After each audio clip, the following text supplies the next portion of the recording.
일어나 머리를 들라, 이란 제목으로 말씀을 드리고자 합니다. 본문의 말씀은 누가복음 21장 28절에 있는 말씀입니다. 누가복음 21장 28절, 우리 다 함께 읽어보실까요? 시작. 이런 일이 되기를 시작하거든 일어나 머리를 들라, 너희 구속이 가까웠느니라 하시더라. 이런 일이 되기를 시작하거든, 어떤 일이 되기를 시작하거든, 그러면서 일어나 머리를 들라. 그리고 뒤에 보면 머리를 들어야 될 또 다른 이유는 너희 구속이 가까웠느니라. 우리의 구원의 날이 가까웠다고 말씀하고 있습니다. 이 말씀의 배경을 조금씩 찾아보겠습니다. 이 말씀은 마태복음 24장, 마가복음 13장, 누가복음 21장을 배경으로 이렇게 나옵니다. 우리 복음서 중에 세 복음서에 이렇게 기록되어 있는데요. 예루살렘의 멸망과 세상 끝날의 징조를 우리 예수님께서 같은 맥락으로 말씀해 주셨어요. 이번 기회 가정공부 제목이 뭐죠? 신명기 속에 나타난 하나님의 네, 신명기 속에 나타난 현대 진리. 오늘 말씀은 마치 이번 가정공부 교과와 비슷하게 예루살렘 멸망에 나타난 현대 진리, 그때 예루살렘 멸망 때 우리 예수께서 하신 말씀이 오늘 우리에게 어떤 진리, 어떤 의미가 있는가 하는 것입니다. 제가 좀 짧게 요약을 했습니다. 글이 많으면 읽기가 좀 불편하기도 하고요. 이제 어느 날 우리 예수님께서 제자들과 함께 예루살렘 성에서 이렇게 나옵니다. 성에서 나올 때 제자들이 우리 예수님께, 선생님, 성 참 아름답죠? 정말 멋있죠? 이 유대인들과 제자들은 이 예루살렘 성의 그 휘황찬란한, 그 근엄한 그것이 너무너무 그들에게 힘이 됐습니다. 그래서 성을 나오면서 우리 예수님께, 선생님 정말 멋있죠? 너무 아름답죠? 그러면서 우리 예수님과 제자들은 함께 감람산으로 올라가십니다. 그때 우리 예수님이 이 제자들의 기대와 다르게 이렇게 말씀하십니다. 진실로 너희에게 이르노니 예루살렘 성이 돌 하나도 돌 위에 남지 않고 다 무너뜨리우리라. 청천벼락과 같은 소리입니다. 정말 맑은 푸른 하늘에 벼락과 같은 말씀하시는데, 정말 그들의 선조들이 수십 년 동안 지어온 이 성이 하루아침에 무너지는데, 그것도 벽돌 하나가 그 위에 겹쳐지지 않을 만큼 다 무너지겠다는 이런 엄청난 말씀을 하십니다. 그때 이 제자들이 놀라서 또 묻습니다. 선생님, 언제, 어느 때에 이런 일이 있겠습니까? 그러면서 주의 임하심과 세상 끝에는 무슨 징조가 있어오리까? 언제 이 예루살렘이 무너질 것이며 또 주의 임하심과 세상 끝에는 무슨 징조가 있어오리까? 제가 이 말씀을 준비하면서 왜 제자들이 주의 임하심과 세상 끝을 같이 이렇게 말했을까? 아마 우리 예수님께서는 이제 돌아가시기 얼마 전에 사건이기 때문에 제자들에게 세상의 마지막을 많이 말씀하셨어요. 그래서 그들이 이런 질문을 할 수도 있고, 또한 그들의 생각에는 저 예루살렘 성이 무너지면 세상이 끝장난다는 그런 생각을 가지고 있습니다. 그래서 이런 질문을 함께 했을 수도 있습니다. 그때 우리 예수님께서 대답하십니다. 언제 이런 일이 있겠으며 주의 임하심과 세상 끝에는 무슨 징조가 있사오리까? 라는 질문에 세상 끝에는 이런 일이 있을 것인데 사람의 미혹을 받지 않도록 하라. 이미 예수님께서 돌아가시기 전에 거짓 선지자들이 거짓 예언들을 많이 합니다. 그러면서 난리와 난리, 민족이 민족을, 나라가 나라를 대적하며 전쟁이 일어날 것과 기근과 지진, 거짓 선지자, 불법이 성함으로 사랑이 심어지겠다라고 말씀하십니다. 그러면서 뒷부분에 그러므로 너희가 선지자 다니엘이 말한 바 멸망에 가정한 것이 거룩한 곳에 선 것을 보거든 그때 유대에 있는 자들은 산으로 도망할지어다. 너희의 도망하는 일이 겨울에나 안식일에 되지 않도록 기도하라. 이렇게 당부하였습니다. 예수님의 대답 가운데 난리와 난리, 거짓 선지자, 민족이 민족을, 또한 기근과 지진, 이런 것들은 그때부터 지금까지 있어 왔습니다. 근데 그런 것들이 일어나면 마지막 때가 징조가 될 것이라고 말씀하셨어요. 근데 AD 30년, 33년에 예수님 돌아가셨으니까, 그때와 지금 일어나는 전쟁 혹은 기근과 지진, 이 거짓 선지자, 차이가 뭘까요? 그럼 AD 30년 그때도 마지막 말세고 지금도 마지막 말세인가? 아마 제자들은 우리 예수님께서 이제 곧 세상의 마지막이 올 것이라는 것을 늘 말씀하셨기 때문에 세상이 곧 마지막이 올 것임을 그들이 알았습니다. 그럼 지금까지 오지 않아요. 여러분, 그때 일어났던 난리와 기근과 지진 혹은 불법, 그것과 오늘날의 그것과 어떤 차이가 있죠? 말씀드리면 옛날의 기근은 규모가 아주 작았습니다.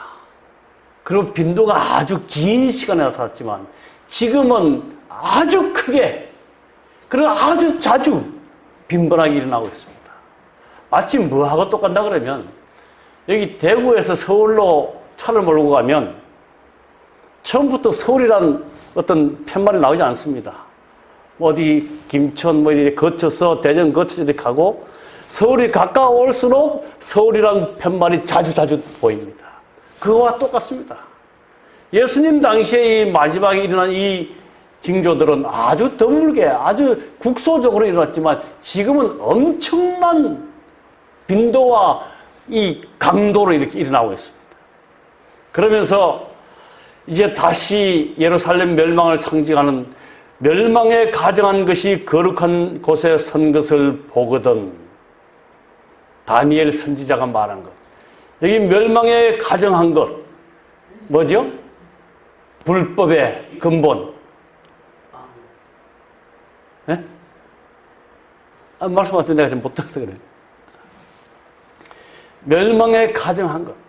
하나님의 뜻을 변경시키고 하나님의 뜻을 바꾸고 율법을 바꾸고 하나님을 대적하는 것이 거룩한 곳, 하나님이 계신 곳에 선 것을 보거든. 이 말씀은 로마가 예루살렘 성을 포위하는 것을 말하고 있습니다. 여러분, 이 예루살렘 성은 AD 70년 타이터스 장군에 의해서 이렇게 파괴되었습니다. 근데 70년에 망하기 전에, 완전히 이 불길에 휩쓸려서 패망하기 전에 66년에 이미 베시파시아누스 이 장군이 이 성을 포위를 했어요. 왜 포위를 했나 그러면 이 유대인들이 잘하는 것 중에 하나가 반란을 일으키는 겁니다. 반란을 일으키는. 로마의 폭동에 그들이 견딜 수 없어서 틈만 나면 반란을 일으켜서 싸우는 겁니다. AD 66년경에 이 유대인이 또다시 큰 반란을 팔레스틴 지역에서 일으켰습니다.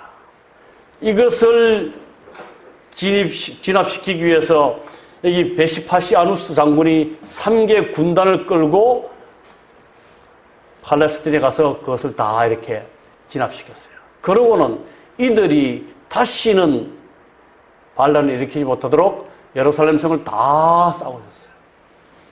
69년 6월까지 3년 반을 진축했습니다.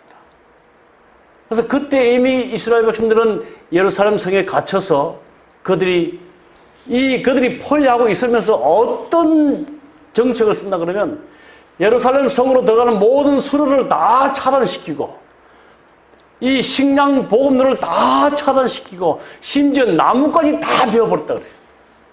그들이 꼼짝 못하게 3년 반을 포위하고 있는데 갑자기 어느 날 이 베시파시아누스 장군이 철수를 하는 겁니다. 철수의 이유는 그 당시 로마의 황제였던 네로 황제가 약간 이 사이코 현상이 있잖아요. 거리를 방황하다가 스스로 목숨을 끊는 일이 일어났습니다. 자살해 죽었어요. 이때 베시파시아누스 장군이 이 황제의 자리에 올라갈 만한 그런 이 세력이 있는 사람이었습니다. 이 소식을 듣고 잠시 철수하기 위해서 모든 군대를 데리고 다시 로마로 돌아갑니다. 로마로 돌아갔다가 이 장군이 그 로마 황제 자리를 이어받게 됩니다. 이어받게 되자 이 베시파리우스 장군이 첫 번째로 한 일이 그 반란을 일으키는 유대 백성들을 전부 반란을 일으키지 못하도록 흩어버리는 게 일이었어요. 그래서 이 장군이 타이투스, 자기의 아들 타이투스 장군을 바로 예루살렘 성으로 보냅니다. 거기서 오랫동안 포위해서 이 예루살렘 성이 망하게 되는 겁니다. 그렇게 해서 이스라엘 백성들, 유대인들 혹은 이 제자들조차도 그렇게 그 예루살렘 성 때문에 너무너무 프라이드를 가지고 예수님께 자랑했던 그 성이 무너지는 역사를 저희들이 보게 됩니다. 그래서 우리 예수님께서는 이 마지막 때에 멸망에 가장한 것이 거룩한 곳에 선 것을 보거든 너희는 산으로 도망갈지어다. 근데 특별히 너희의 도망하는 일이 겨울에나 안식일이 되지 않도록 기도하라. 무슨 의미입니까? 도망하는 일이 겨울에나 안식일이 되지 않도록. 겨울에 여러분 바깥으로 도망하는 게 쉽지 않습니다.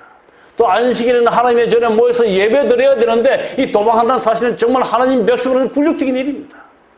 그래서 그런 일이 특별히 겨울이나 안식일이 되지 않도록 기도하라고 부탁이 있어요. 이게 멸망에 가장한 것이 거룩한 곳에 선 것을 보거든. 이 말씀은 오늘날 이 마지막 때에도 똑같은 역사가 반복되고 있습니다. 멸망에 가장한 것. 하나님의 율법을 변경시키고 하나님을 대적하는 단체가 하나님을 섬기는 백성들을 향하여 핍박을 가할 때에 너는 누가복음 21장 28절에 일어나 머리를 들라 너희 구속이 가까웠느니라. 여러분 이 멸망에 가장한 것이 거룩한 곳에 선 것을 보거든 이 말씀은 제가 차후에 좀 모든 역사적인 자료를 좀 만들어서 준비해서 좀 설명하려고 그럽니다. 요즘 일어나고 있는 일들을 살펴보고 또한 이 인터넷을 통해서 이렇게 설교를 들어보면 정말 하나님을 대적하는 강력한 세력이 하나님을 대항하여 일어난 모습을 보게 됩니다. 그럴 때에 하나님의 백성이 해야 될 일은 일어나 머리를 들어야 한다는 사실입니다. 너희의 구속이 가까웠느니라.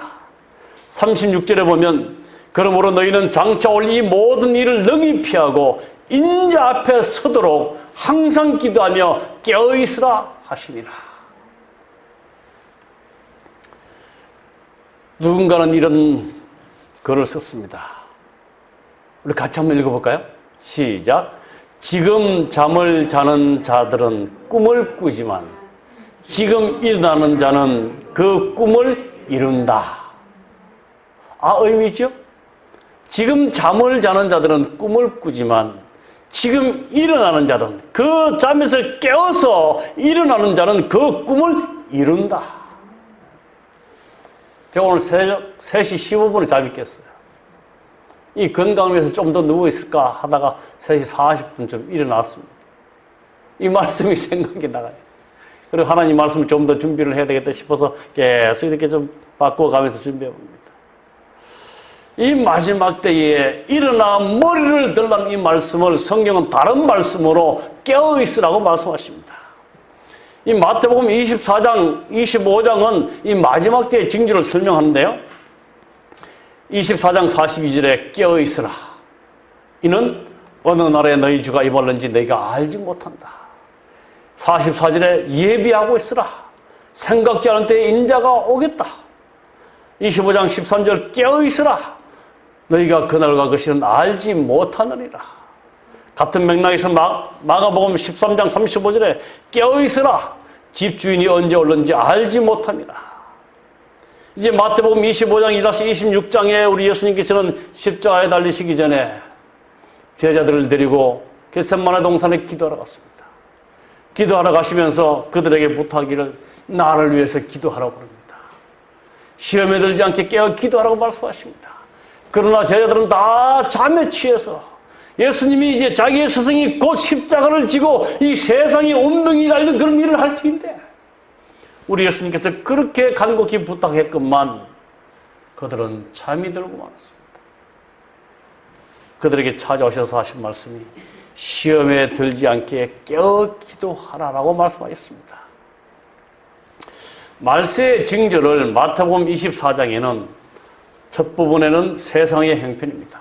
전쟁과 난리, 기근, 지진, 그걸 누가복음에 보면 온역이라고 합니다. 참 온역이라는 단어가 나오니까 너무 실감합니다. 오늘날 이 코비드19. 그 다음에 24장 후반부에는 종교계의 타락이 나옵니다. 불법, 거짓 선지자, 종교연합운동. 개신교의 한 유력한 유명한 목사님이 사회적 문제로 떠오른 한국 기독교의 위기, 한국 기독교의 타락, 이제 도를 넘었다. 한기총 총연합회에서 정말 한 원로 목사님이 애통하는 심정으로 이 기독교의 개혁을 부르짖었습니다. 그 다음에 마태복음 25장에는 또다시 마지막에 대한 징조가 나오는데 이 25장은 기독교인, 그리스도인의 타락의 현실을 말해주고 있습니다. 그러면서 열처녀의 비유와 달란트의 비유와 양과 염소의 비유가 나옵니다.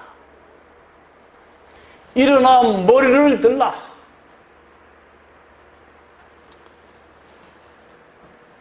(3S) 시대라고 말하고 있죠. 첫 번째는 스포츠 시대입니다. 제가 야구는 잘 안 봅니다만 이 스포츠 시대를 좀 알기 위해서 유현진이 좀 찾아봤어요. 얼마나 받나. 연봉 232억. 매일 6천만 원. 감이 잡힙니까? 목회 20년 넘게 해도 아직 6천만 원 못 모았는데 매일 6천만 원을 받는다. 그 다음에 우리 축구선수 손흥민 매주 3억 1,870만 원.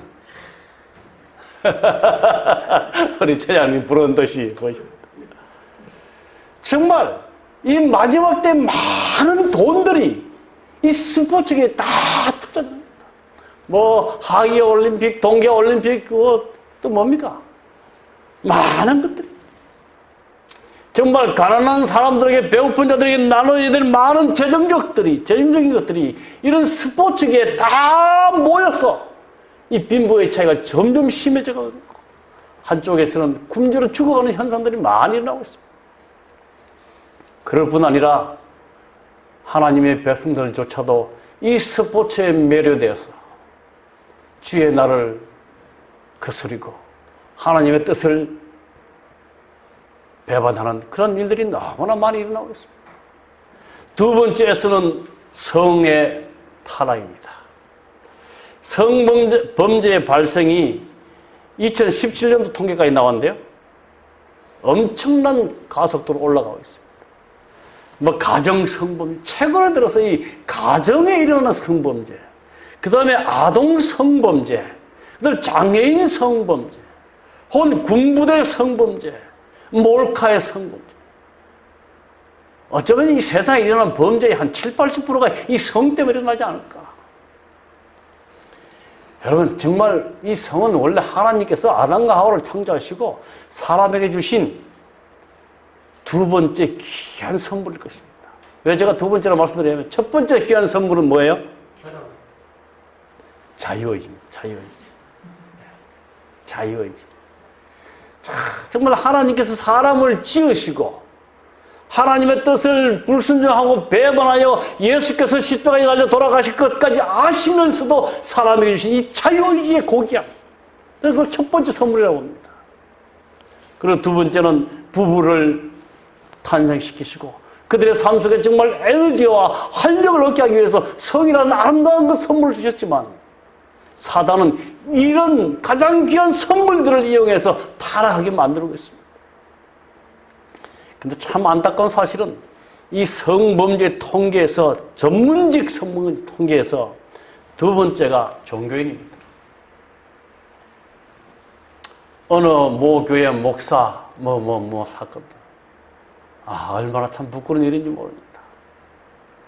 그래서 이 성이 오늘날 하나님의 백성들조차도 타락시키는 큰 이 매개체가 되어 있다는 사실을 우리는 기억하면서 요셉처럼 내가 어찌 큰 이 악을 행하여 하나님을 두렵게 하리야. 세 번째 S는 스크린입니다. 여러분 공감하시죠? 이 그림 보면 늘 공감하실 겁니다. 이 그림은 또 어떠하죠? 제가 어느 날 집사람하고 바깥에서 칼국수 한 그릇 사 먹는데 집사람도 핸드폰, 나도 핸드폰. 이런 것을 보면서도요, 현실이 그렇다는 겁니다. 그래서 아인슈타인은 이렇게 말합니다. 과학기술이 인간 사이의 소통을 뛰어넘을 그날이 두렵다. 그러면서 그 뒷부분에 세상은 이 천치들의 세계가 될 것이다. 이런 3S 시대에 이런 것들이 스포츠, 성, 스크린 이런 것들이 이 땅의 백성들뿐 아니라 하나님의 백성들조차 망가뜨리는 굉장한 죄의 유혹물로 존재하고 있다는 사실을 우리는 알아야 할 것입니다. 그래서 마태복음에 보면 이런 기록이 있습니다. 이 세대를 무엇으로 비유할꼬? 비유컨대 아이들이 장터에 앉아 제 동물을 불러가로되 우리가 너를 향하여 피리를 불어도 네가 춤추지 않고 우리가 애곡하여도 너희가 가슴을 치지 아니하였다 함과 같도다. 여러분 이 말씀을 좀 이해를 하셨습니까? 이제 예수님께서 비유를 말씀하시는데 그 당시에 우리 아이들이 모여서 야 우리 좀 놀이 좀 하자. 그때 아이들이 보고 배운 놀이가 뭐냐 그러면 결혼식 하는 걸 봤고 이 장례식 상녀가 나가는 것을 봅니다. 그래서 아이들이 서로 나누어서 야 우리가 이 결혼식을 내가 신랑하고 네가 뭐 신부하고 결혼식 할 테니까 너희들이 그리고 피리를 불 테니까 너희들은 춤을 좀 추라고. 근데 아무도 하지 않는 겁니다. 에이 재미없다 다른 거 하자. 우리 장례식 놀이 하자. 그래서 들고 뭐 우리 한국식으로 하면 어여 이렇게 가는데 아무도 가슴 치고 울지 않는 겁니다. 그러면서 이 세대를 무엇으로 비유할까?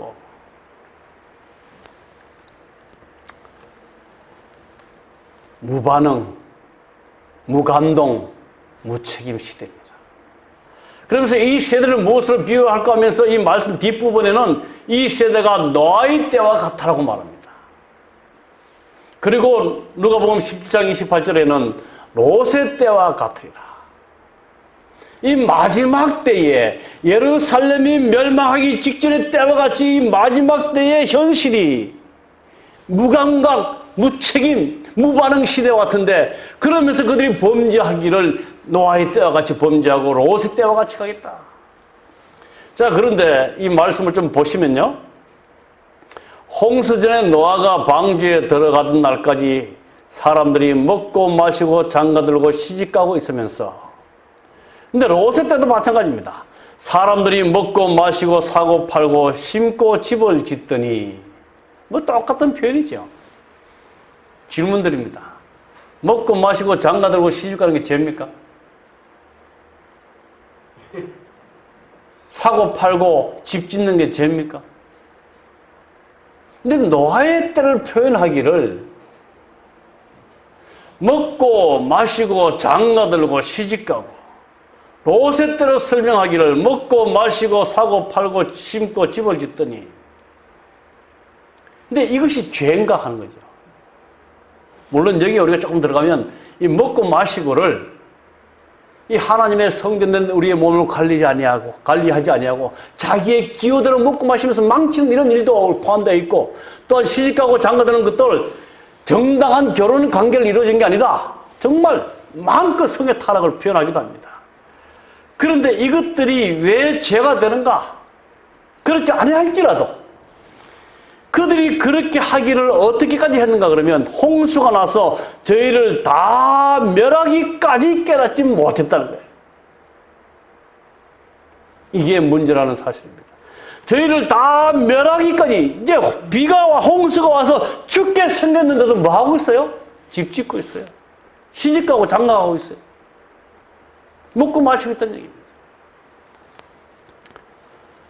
여러분, 이 말씀은 오늘날 우리에게 참 여러 가지 의미를 부여해주고 있습니다. 그러면서 마태복음 24장 39절에 인자의 임함도 이와 같으리라. 예수께서 임하실 때에도 사람들이 먹고 마시고 집 짓고 심고 팔고 한다는 거예요. 인자가 임하면 세상이 끝나고 다 죽을 터인데 그들은 영원한 생명을 준비하기보다는 이 땅에서 살 것 때문에 전부 몰이되어 있다는 사실을 우리에게 설명해 주고 있습니다. 누가복음에도 말합니다. 인자의 나타나는 날에도 이러하리라.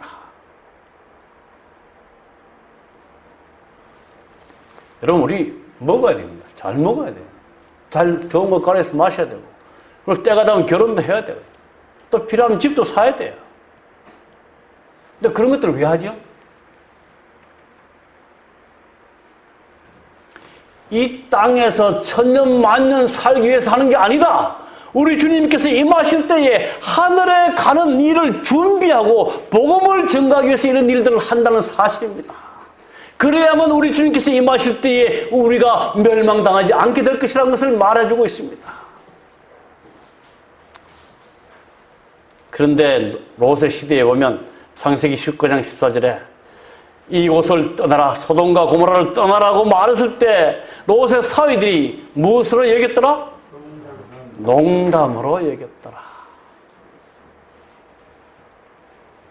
노아의 때와 롯의 때, 아니 오늘날 이 시대에 많은 사람들이 세상 일에 몰두하여서 마치 이 세상을 영원히 살 것처럼 준비하다가 영원한 생명을 주시는 주님이 임할 때에 그들은 주님을 잃어버리고 생명을 잃어버리게 된다는 사실을 우리에게 말해주고 있습니다.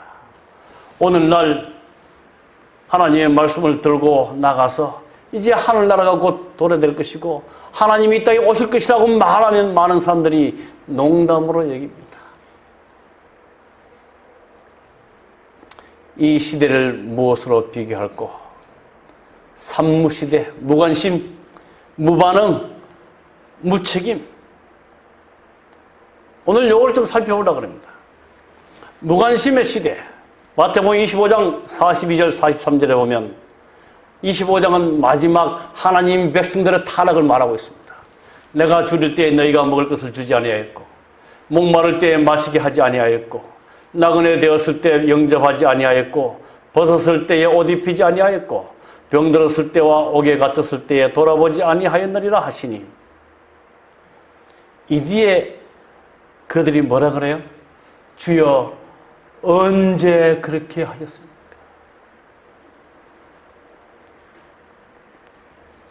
여러분, 오늘날은 정말 무관심의 시대입니다.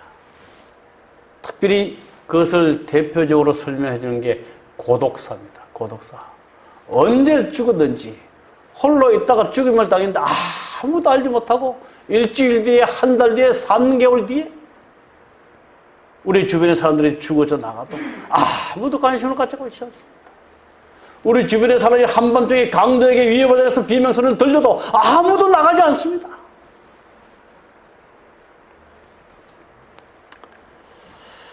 어떤 책의 제목이 무관심이 죄가 될 줄 몰랐습니다. 그럼 무관심은 죄가 아닐 것 같죠? 나랑 상관없는 일이고 내가 그들에게 해를 끼치지 않을 일인데, 그러나 이 마지막 시대의 특징 중에 하나는 무관심의 시대인데, 이 무관심은 죄라는 사실을 우리에게 가르쳐주고 있습니다. 그래서 우리 주변에 우리는 정말 우리의 눈에 보이지 않는 것은 어쩔 수 없지만 우리의 눈에 보이는, 우리의 도움이 필요한 사람들이 보일 때면 여러분 관심을 가지고 그들에게 사랑으로 다가가시기를 간절히 바랍니다. 그것이 일어나 머리를 드는 삶이라는 사실을 말해주고 있습니다. 제가 언제 이 영화도 아니고 TV에서 잠깐 나오는 것을 봤는데, 아마 그게 마지막 시간에 TV를 틀다 보면 나왔는데, 세븐이라는 제목 가운데 현대인의 8번째 제목. 8번째 제목이 뭔가 저 궁금해가지고 보는데, 첫 번째는 탐식, 두 번째는 탐욕, 나태, 시기, 욕정, 교만, 분노. 근데 이 뒤에 이 제목이 8번째 제목은 무관심이다. 제가 그때 한 오래됐습니다. 한 10년 전 이상 되는데, 제가 이때 이걸 보고 굉장히 충격을 받았습니다. 정말 현대인의 죄악 중에 아무도 죄라고 지적할 수 없는 것이 죄가 되는데 무관심의 죄라는 사실입니다. 여러분, 우리가 일어나 머리를 들어 주의 다시 오심을 준비하는 그 일은 하루 종일 기도하고 하루 종일 말씀 보는 것이 또 될 수 있겠지만은, 그것보다 우리의 삶 속에 도움이 필요한 자들에게 우리는 관심을 보이고 사랑을 보이는 것이 일어나 머리를 드는 자의 삶이라고 성경은 말해주고 있습니다.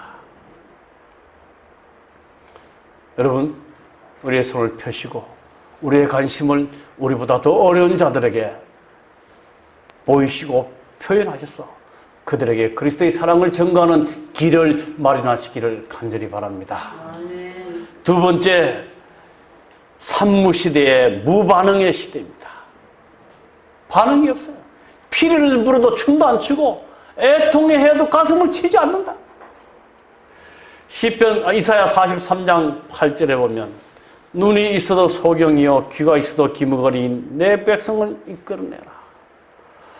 봐도 보고 있는 건지 들어도 듣고 있는 건지 아무 반응 없는 하나님의 백성들을 향해서 말씀하시기를 그 백성을 이끌어내라는 겁니다. 좀 반응할 수 있도록, 좀 무엇인가 표현될 수 있도록 좀 이끌어내라는 겁니다.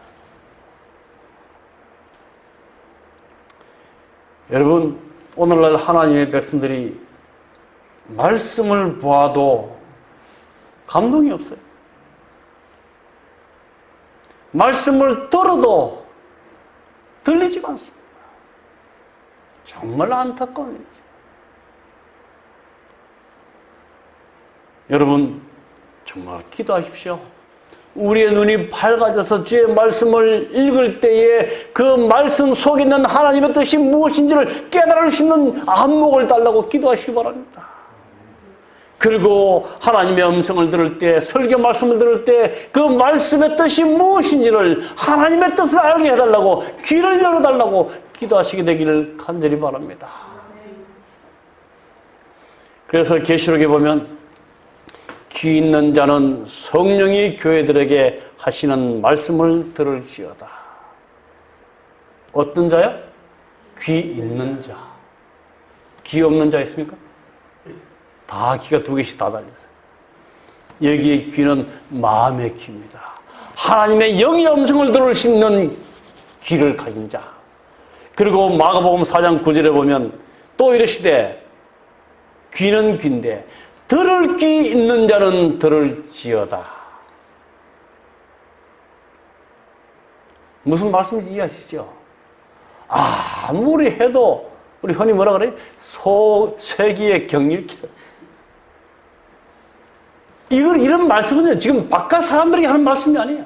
마지막 하나님의 재림의 준비를 기다리면서 준비한다고 하는 자들에게 하신 말씀이, 귀 있는 자는 성령의 음성을 듣고 들을 귀 있는 자는 들을지어다. 여러분, 이 그림 잘 아시죠? 버너 위에 떳떳한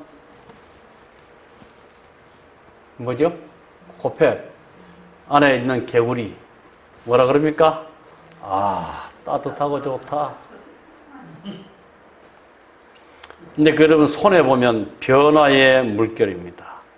한 손이 온도를 올리고 있습니다.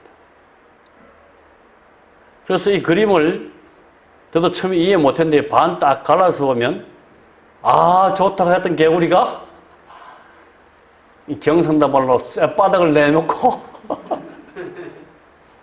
죽어가고 있습니다.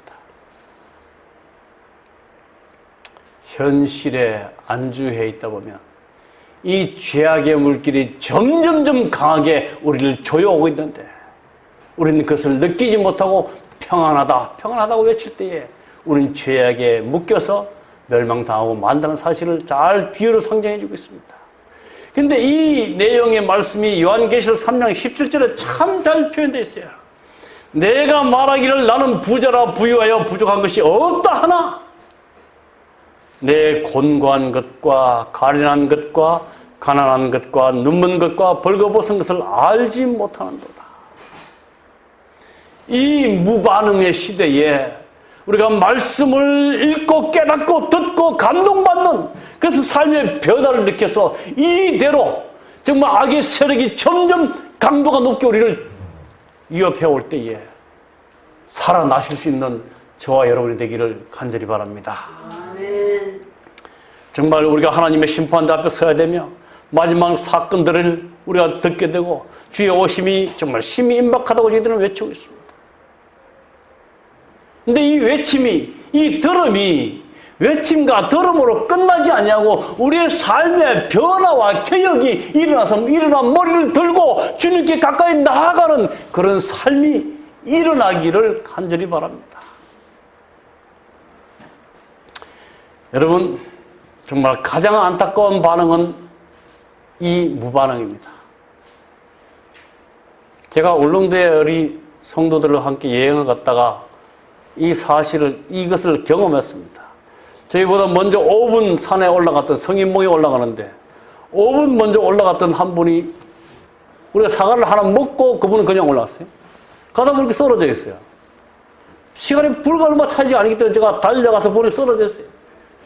해도 안 되고 인공호흡을 해도 안 되고 아무리 해도 반응이 없는 거예요. 얼마나 올라가기 전에 같이 인사도 나누고 어디서 왔습니다 이렇게 했던 사람인데 그래서 집사람 보고 빨리 119 연락하라고 그러고 저는 계속 했지만 끝내 깨어나지 못했습니다. 가장 안타까운 무반응. 여러분, 먼저 우리가 살아야 할 것입니다. 우리가 살아야 다른 사람을 살릴 수 있습니다. 먼저 하나님의 음성에 여러분 반응하시고 그분의 말씀에 우리가 정말 우리의 삶을 기획하셔서 우리가 살아나시고 정말 죽어가는 자들에게 인공호흡하는 그 심정으로 복음을 전하시는 일어나 머리를 드는 그런 삶을 살아가시기를 간절히 바랍니다. 아멘. 이 시대는 또한 무책임의 시대입니다. 사사기 17장 6절, 21장 25절에 보면 그때 이스라엘에 왕이 없으므로 사람마다 자기 소견에 오른 대로 행하였도다. 자기 소견에 오른 대로. 왕이 없고 하나님이 없기 때문에 그들을 하고 싶은 대로 해는 무책임의 시대를 말하고 있습니다. 이사야 1장 5절에 너희가 어찌하여 매를 더 맞으려고 더욱더욱 패역하느냐. 온 머리는 병들었고 온 마음은 피곤하였느니라.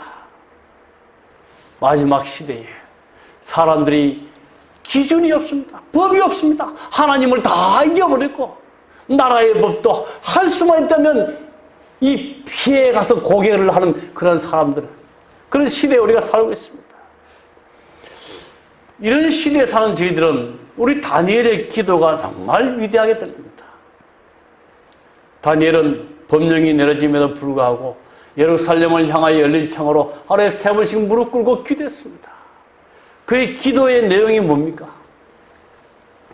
9장 3절 내가 금식하며 베옷을 입고 죄를 무릅쓰고 주 하나님께 기도하며 간구하기를 결심하고 5절 우리는 이미 범죄하여 패역하여 행악하며 9장 8절 우리가 주께 범죄했습니다. 우리가 주께 패역하였으며 우리가 주께 범죄했으며 여러분 성경에 죄가 기록되지 않은 사람은 다니엘입니다. 다니엘의 흠은 한 번도 기록되지 않습니다.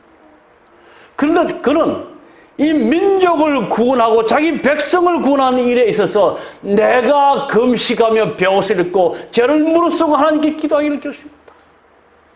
그러면서 우리는 그 백성들의 범죄 속에 자기를 포함시킵니다. 우리가 주께 패역하고 우리가 주께 범죄했다. 여러분 이 무반응의 시대, 무책임의 시대에 이 다니엘의 기도는 얼마나 위대하게 들리는지 모릅니다. 오늘 이 교회가 부흥하지 못하고 우리 성도들의 믿음이 성장하지 못하는 일에 대해서 여러분 우리는 불평, 불만을 가질 것이 아니라 정말 내 책임이요 우리 공동체의 책임이라는 사실을 기억하시고 하나님께 기도로 매어달리시기를 간절히 바랍니다. 우리가 영적 무감각에서 깨어나자. 이제 말씀의 결론을 향하여 갑니다. 로마서 12장 11절 부지런하여 게으르지 말고 열심을 품고 주를 섬기라. 열심을 좀 내십시다. 사랑하는 성도 여러분. 실물기원 56조 이런 말씀이 있습니다. 물론 우리가 자신을 변화시킬 수 없지만 선택권이 우리에게 주어져 있으므로 우리가 어떤 사람이 되느냐를 결정하는 일은 우리 자신에게 달려있다. 여러분, 하나님의 은혜는 누구에게 내려집니까? 하나님의 뜻대로 살고자 결심하는 자들, 선악간의 대쟁터에서 피 흘리기까지 싸우는 자들에게 하나님의 은혜가 내려지는 것이지 가만히 있는 자들에게 하나님에게 일하지 않습니다. 우리가 어떤 사람이 되느냐를 결정하는 일은 우리 자신에게 달려있다. 실물기원 56쪽에 마음밭은 잘 갈려져야 한다. 흙은 죄에 대한 깊은 회개를 통해 잘게 부서져야 한다. 유해한 사단의 잡초는 뽑아버려야 한다. 가시떨기에 덮였던 밭은 부지런한 노력에 의해서만 회복될 수 있다. 마음밭이 잘 갈려져야 한다고 말하고 있습니다. 흙은 죄에 대한 깊은 회개를 통해 잘게 부서져야 한다. 우리 함께 노력하십시다. 바빌론의 멸망의 앞전에 일어났던 예루살렘의 멸망의 앞전에 일어났던 모든 징조들은 이 마지막 시대에 주께서 이 땅에 오시기 전에 일어난 시대와 똑같다고 말하고 있습니다. 이제 말씀을 마치면서 주의 오심을 바라는 자들은 시대의 소망 634쪽입니다. 주의 오심을 바라는 자들은 한가하게 기다리고 있지 말아야 한다. 주를 기다리는 자들은 진리의 순종함으로 저희 영혼을 순결하게 하고 있다. 깨어 기다리는 한편 그들은 열심을 내어 영혼들을 구원하는 사업에 거룩한 지혜자들과 협력한다. 그들은 오늘날을 위하여 가장 적절한 진리를 전파하고 있다. 지금 그리스도의 종들은 이 시대에 대한 특별한 경고를 바라야 할 것이다.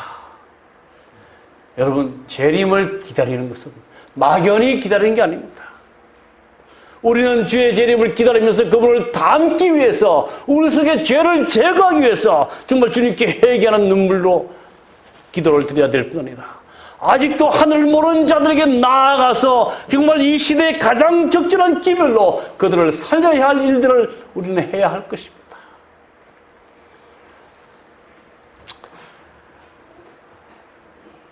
여러분, 대구에서 서울까지 갈 경우가 있습니다.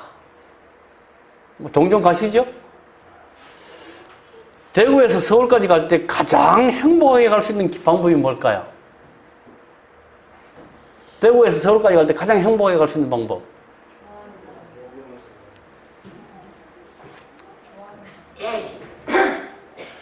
사랑하는 사람과 함께 가는 것. 이제 우리는 곧 하늘에 갈 것입니다. 하늘에 가기 전에 우리는 머리를 들고 깨어서 우리에게 맡긴 사명을 감당해야 할 것입니다. 그런데 그 일을 홀로 하기는 많이 어려운 일입니다. 하나님의 은혜를 간구하면서 우리 사랑하는 성석의 모든 성도들과 연합하여 이 일을 함께 하기를 간절히 바랍니다. 그래서 이 지상에서 우리가 그토록 기다리는 하늘 번향을 우리가 함께 갈 때에 비록 우리의 과업이 힘들고 우리의 사명이 힘들지만은 정말 하늘 가는 그 여행은 행복한 길이 되기를 간절히 바랍니다. 우리는 귀양 중에 있다. 천국 번향 가는 길, 누구와 함께 가면 제일 행복할까요? 사랑하는 성서 교회 모든 성도들과 함께 일어나 머리를 들면서 맡겨진 사명 감당하면서 우리 사랑하는 아버지 뵙는 그날까지 힘있게 함께 하늘 가는 우리 모두가 되기를 간절히 바라면서 오늘 말씀을 마치겠습니다.